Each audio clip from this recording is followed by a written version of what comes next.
This is Bump and Beyond with Yolandi Becker is brought to you with compliments of Dis-Chem Baby City. Good morning, good morning, good morning. And just like that, I can say a happy new year to all of you. It is really, isn't it such a nice time of the year, the beginning of the year? It gives you this kind of feeling of, possibility, the start. I don't know what it is, and I don't know what magically happens on the 31st of December when it kind of goes over, but as I read recently, it is in human nature to want to start afresh and to start new things. And we kind of have this idea of wanting to start new. I'm actually not a big fan of New Year's resolutions. I think maybe it comes with age that I don't know what it is, but I think maybe I realized that it can be a potential to set you up for failure, for lack of a better word. But now also I have to say I grabbed this whole New Year's feeling on with both hands because you know what? 2023 might have been a hard year for lots of us. And in the end of the day, if you have a bit of a boost, I really believe that we should all take it. But for me, one of the things that I noticed with regards to, just hold on for 1 second, Shehnaz, on the background there, please can you mute yourselves? I think we all can hear that distraction. Okay, no problem. Sorry about that. But very interestingly, I noticed on social media that a lot of people now are choosing a word of the year. They're kind of like a mantra for the year. And I really like this idea of having like this word for the year and this mantra that kind of helps you to, stay on course, for lack of a better word. And I've decided that I am going to choose a word for the year. But I am struggling a little bit to decide 100% what this word should be. One of the words that I was thinking was maybe something like growth, because I really want to focus on learning new skills and learning new things. And maybe learning should be my word. I don't know. But also teaching what I know. Again, that's also part of the show, I guess, as well, sharing the expertise that I have and also the people that I have to help with these different things that we have as parents, these struggles we have. But maybe you can inspire me on this 3rd of January, at the beginning of the year. Do you have a word for the year? Are you going to have a mantra for the year that you see this kind of trend that's happening? I would love to know what your word for. Maybe it inspires me to choose a similar word. So if you want, you could, of course, SMS me at 34519. SMSs are charged at R1.50 per SMS. Or you can telegram us on 061 895 1019. And send us just your word for the year. Or if you have a New Year's resolution, please, just because I'm not into it, doesn't mean you should be. So if you have kind of a New Year's resolution that you want to have, please do share it with us. The interesting thing is that I am actually still in the Cape. So today I am actually partially doing this still on holiday.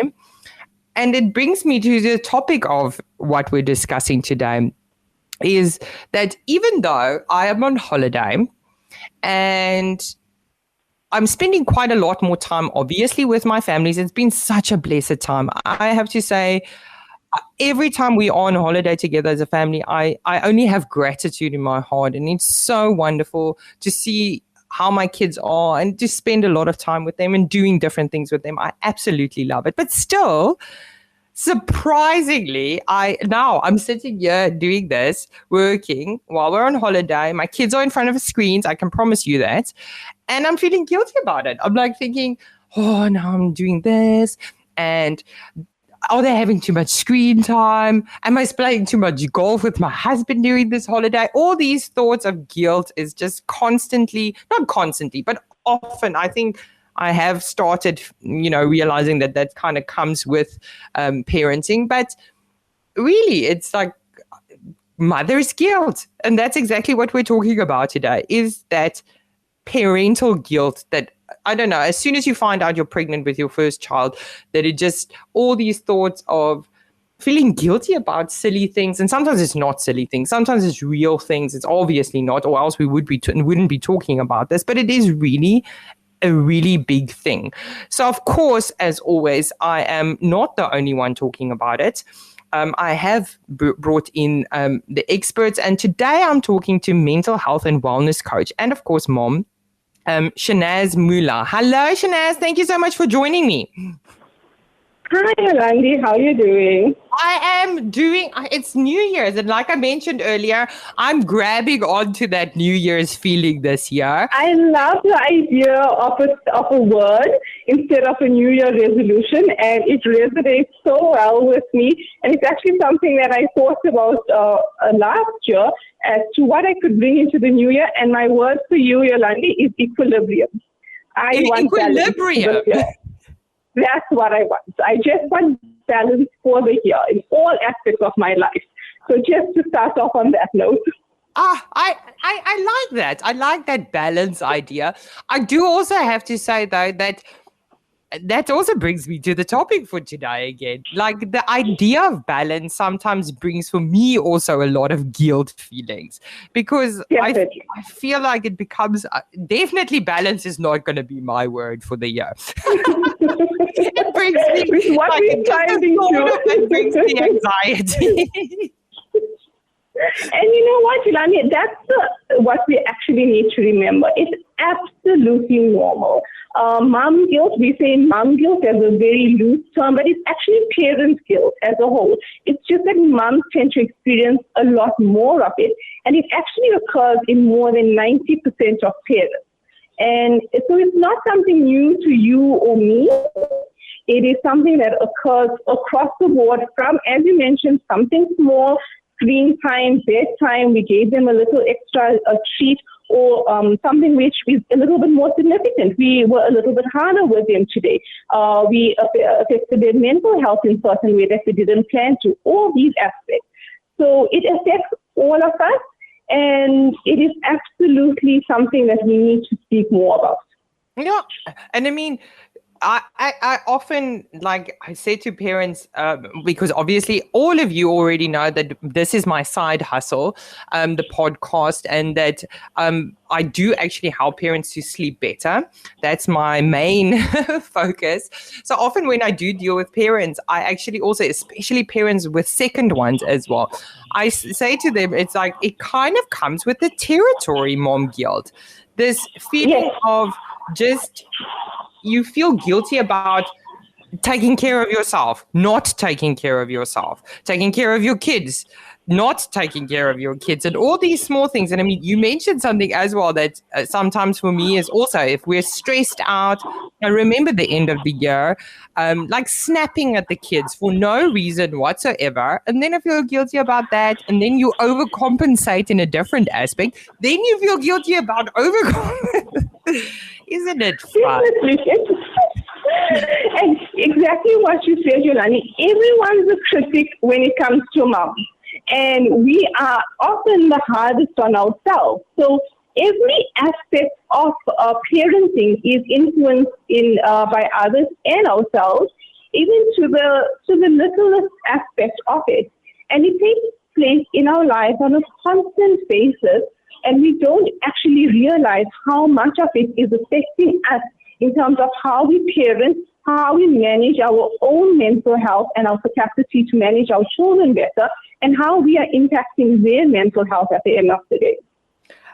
And I mean, this is going to be such a nice talk. I feel just the fact that you're just saying that it is normal, and I think that we are talking about this. I hope this is going to give everyone that same feeling of, you know what, we need to talk about the fact that it is absolutely normal to feel mother's guilt, and that we should talk about it, and we shouldn't pretend like it's not something.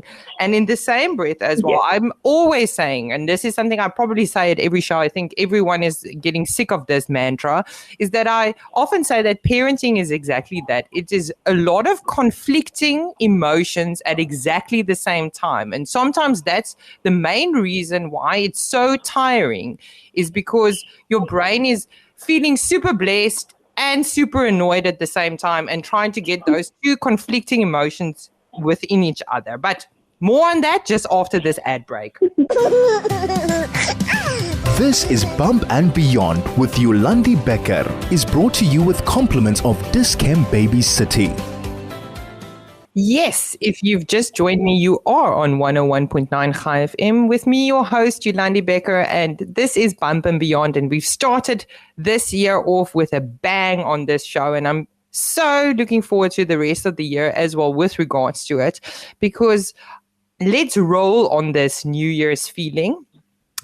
Of how we're feeling.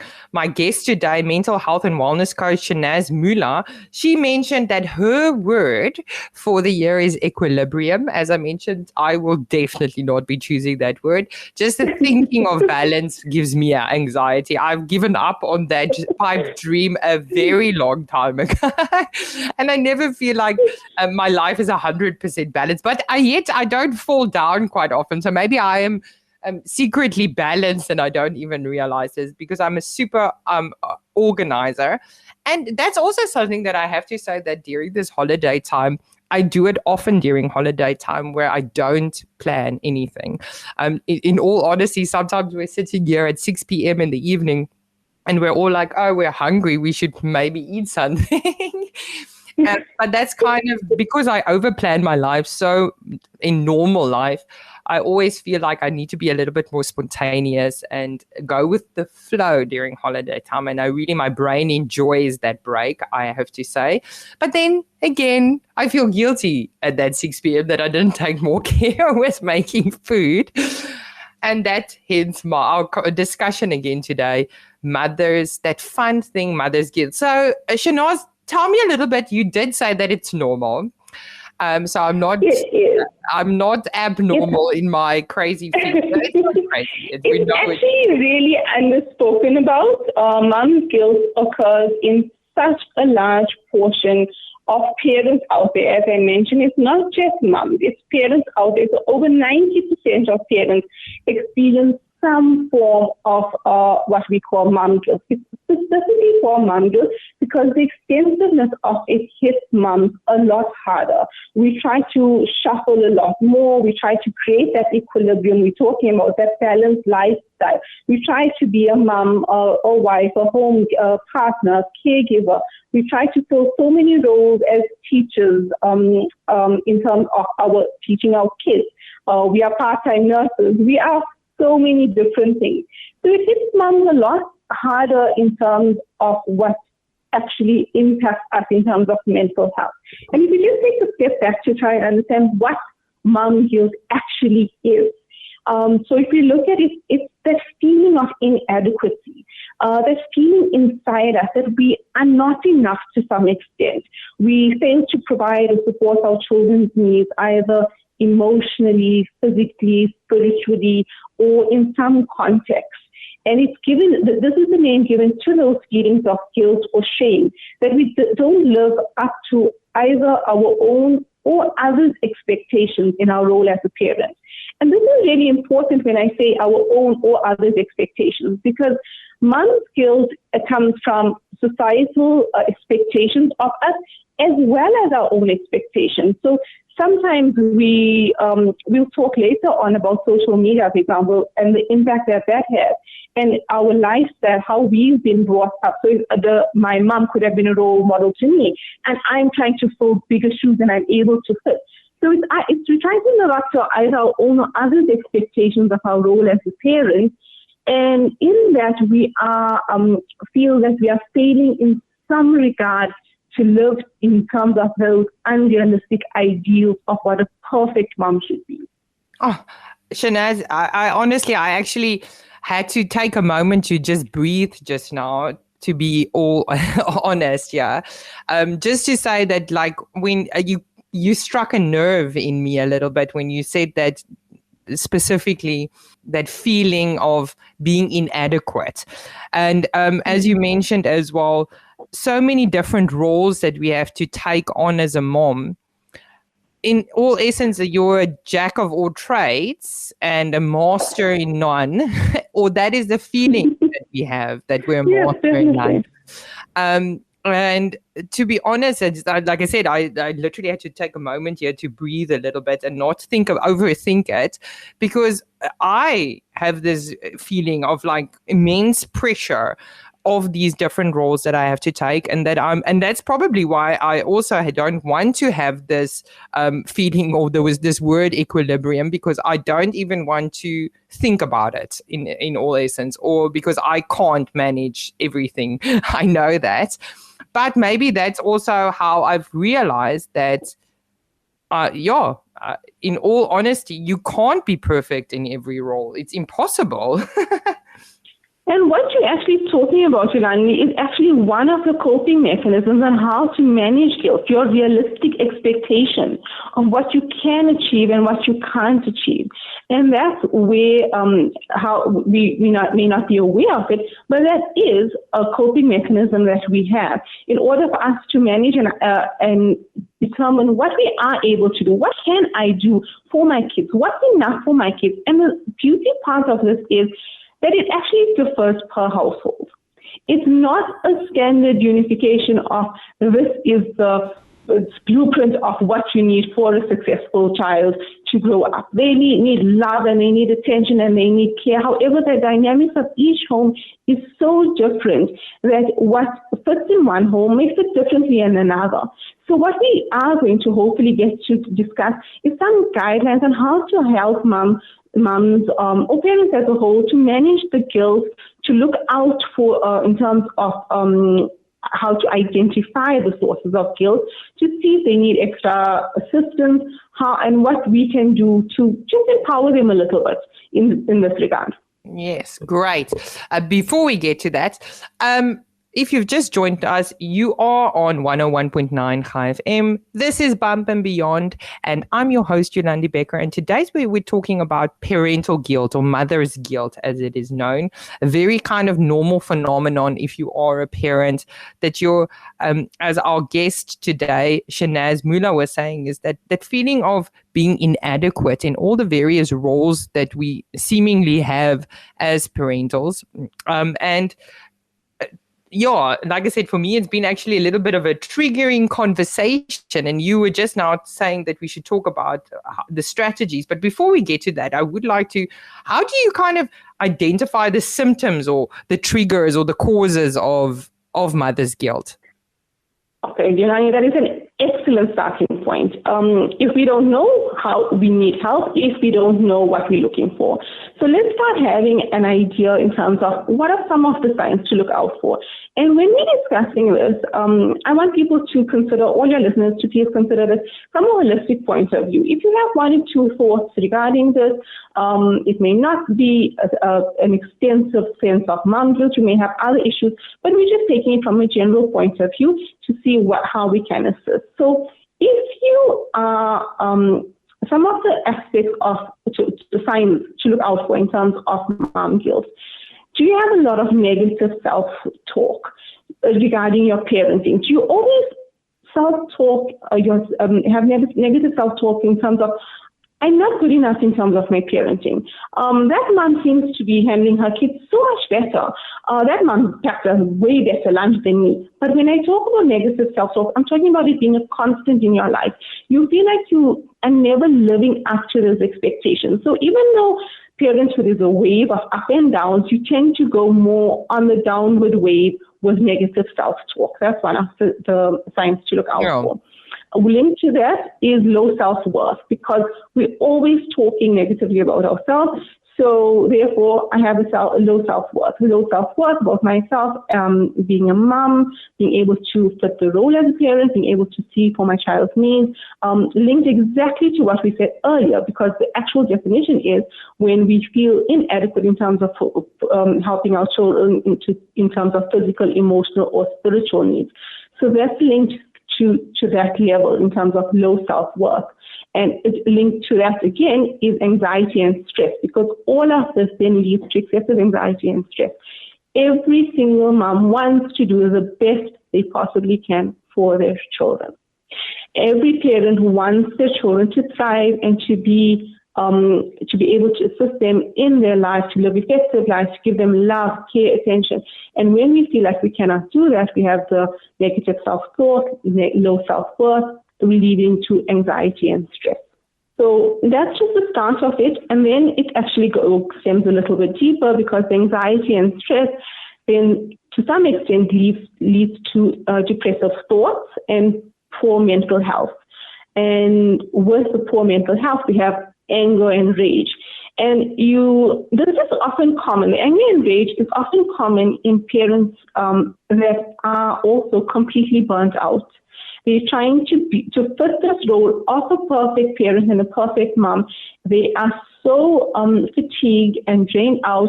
They're not able to manage their daily tasks. They're not able to manage their role as a parent. And it leads to anger and rage guilt, which often manifests in their behavior towards their children, which then actually result in a rolling sort of situation where the guilt now is actually compounded. Oh. So it's such a very delicate balance in terms of what's actually happening in this. So that's quite a few. That's some of the signs to look out for from a mental health point of view, and also some of the things that does impact us in terms of how do you know you're having a problem with this is if you spend too much time on social media, which affects our self-image that we spoke about. And this is actually such a big topic and that we'll go into. Social media has impacted our thoughts, our ideas in terms of who we need to be as a person to a point where it is not that realistic. And that's where we get these unrealistic ideas of a perfect parent. We are seeing a highlight reel of a parent's day for a minute or two, and we are trying to create that expectation that this is how parents are on a whole, which is not the case. And we have extensive guilt because we are not able to provide for our children on that regard. However, that highlight reel is literally just that, the highlight reel of that day. No. So social media is affecting it in such a huge manner. Also, signs to look out for, linked to burnout. Are you trying to do everything? Are you completely fatigued? Do you have negative coping mechanisms? So not coping in a positive way. Are you self-harming, substance abuse? Are you isolating yourself because you feel when you go having out that glass of wine at the end of the day because you need to take the edge off? We're not going to tell people what's the limit, but you know your own limit. But sometimes, and that's the difference between a positive coping mechanism and a negative one, because sometimes you obviously do need that time at the end of the day just to take a step back and say, you know what? I need this 5 minutes. I just need the time to myself. And that's a positive coping mechanism. And when we take that too far, then we go into negative coping mechanisms. And it's trying to find the balance on what works for you to be the best version of yourself. So if you're having negative coping mechanisms, that's the sign to look out for. And also if you're having sleep disruptions, insomnia or hypersomnia, those are also actually linked to mom guilt, because you're either not sleeping well because you're sitting and thinking about what you are not able to do for your children, or you are so exhausted and fatigued that you're oversleeping. So these are just overall some of the things that you can look out for in terms of signs regarding mom guilt. Oh, and I mean, Shehnaz, it's been so enlightening for me as well. And I think this is so helpful for so many parents out there, just to, first of all, understand where it's coming from. And like you mentioned very specifically as well, that social media. And again, with my job, I am on social media a relative amount. And I've luckily have been able to kind of, I feel, maybe I am wrong, but I've kind of been able to filter through things and do it in a responsible way, because I do have to limit what I'm looking at and what I'm exposing. But also during holiday time, I myself have a tendency to post a lot more on social media because I just have a little bit more time and there's a lot of nice things happening. And that's something that I also just kind of want to reiterate to people, is that because sometimes you can also get this idea that you're not being authentic and you've got this nice life and whatever. But in all honesty, it has been a really nice time for me. So in all honesty, I do feel I have been authentic. But in the same breath, So we have to remind ourselves when we are looking at other people's Instagram or following them, is that they are also trying to create entertainment for you. Because we want to, that's why you follow people, is that you do want to see the fun things that they're doing and the interesting things that they're doing. And that's exactly it. Like you mentioned, the highlight reels of it. And you should always look at it in that way, is that it's not, that's exactly that small piece of it. And I didn't mention in my social media the 2.5 weeks I was really sick at home over Christmas, because I didn't really want people to see how gross I looked and how much I was coughing and what all during the holiday times. And again, a reminder of that, how you seeing things happening is definitely not the way it is. But in the same breath, those influencers out there are there for your entertainment in the end of the day. And they're probably going to keep on doing it because we all keep on watching it and being entertained by those, good things and nice things that they are. Definitely. And that's the thing with social media. It's not about what I mentioned was spending too much time. So there's actually an element of addictiveness that actually goes on individuals that are experiencing mom guilt, where you keep filtering through the idea of a perfect mom and doing comparisons against that. There's a lot of good happens out there. I follow Little Big Feelings. It's one of the best things that you can actually look at in terms of helping your toddler, and they give you also love things to help yourself. I love it. It's absolutely amazing. And it's such a good tool to use. However, the addictiveness of it, once we spiral into a negative aspect of it, and that's where we need to be careful. So it's about spending too much time on those aspects that are actually affecting our self-worth and self-image. We cannot pull ourselves out to realize that this is exactly what it is. So, for instance, Yolandi worked hard for the entire year, and she's having a fabulous 2 weeks with her family. That's what it is, and it's amazing, and we get to enjoy that with you, and we get to experience it with you, and that's normal. However, it's the aspect of someone looking at only that, filtering out everything else that happens and says, her life is only amazing and I am not able to reach this. I am a failure. My self-worth can never reach what she has, and not actually considering how much goes into the background of it. So it's a matter of actually, as you mentioned, being responsible. So it is addictive in nature, and we have to be responsible in that regard. Oh, Shehnaz, I could probably talk to you about this the whole entire day. I'm really loving this conversation, but we're very quickly running out of time, unfortunately. So what are some tips and strategies that parents can use to actually help to deal? Wait, before we get to that, I first have to go to an ad break. This is Bump and Beyond with Yolandi Becker, is brought to you with compliments of Dis-Chem Baby City. And just like that, we are strongly running out of time today. And before we went to that ad break, I mentioned with our guest today, Shehnaz Moola, who is a mental health and wellness coach. I was asking her, we were talking about mother's guilt, and we are talking about what are some tips and strategies to cope with mother's guilt. Okay, so Yolandi, just to give everyone a highlight of what to do, and please, listeners, read up on this and get your idea of what could work for you.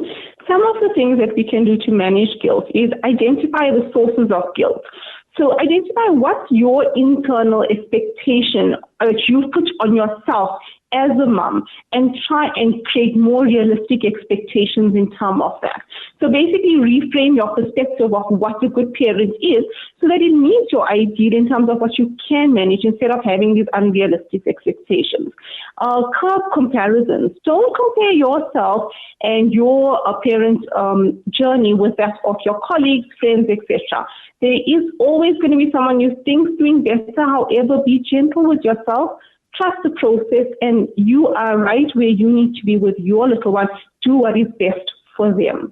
limit following on social media, and when you do, be responsible, what we have spoken about. Alleviate guilty feelings by limiting contact that makes you overthink your parenting, making you question your parenting. Rather look at positive, where we have discussed some positive influences.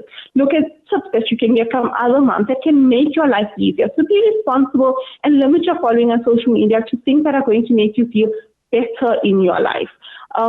Self-care, moms, we do not do enough of this.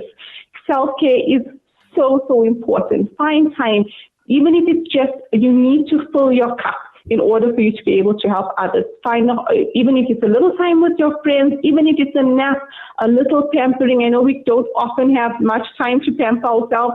Even if it's just a nice hot bath, you need self-care. You need to recharge. You need to be better and be able to manage yourself so that you can actually be there for your kids and set healthy boundaries so that you can have a little bit of time in order for you to be able to be there for others.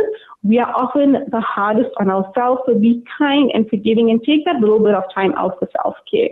And with that, ask for help. It does take a village to raise someone, and find who your support is, your friends, your mom, your sisters, colleagues, take a little bit of time now and then. Yolandi, you guys have helped me immensely. I use Goodnight Consultants for my son. It was the best thing ever. So reaching out to a professional is something that you can do as well if it helps you. My son was a poor sleeper, and now I have fantastic sleep. So find mechanisms, find alternatives that can help you so that it can free up your time to be good, to be well enough to manage what you need to do. And overall, letting go of the expectations that we have spoken about. There is no one image of a perfect mom. There is no image of what a perfect parent looks like. So release those unrealistic expectations, rid yourself of the guilt associated with it, both on a societal level and a personal one, and create rather a framework of what you think is suitable that will be able to assist you in maintaining healthy relationships with your partners and your kids in terms of what can be met. So that's just my overall tips I would like to give to the listeners. It was fantastic and a wonderful talk. If you've missed this conversation with mental health and wellness coach Shehnaz Moola, I encourage you to make sure that you go listen to this podcast that will be available on highfm.com afterwards, because it has been immensely insightful, Shehnaz. It's really, I think we could have a whole nother show about this topic. It's been really so helpful. It feels like it, Yolandi. There's so much on this topic. So thank you so much for joining me. It's been wonderful having you. That was a pleasure. Thanks so much for having me. Yes.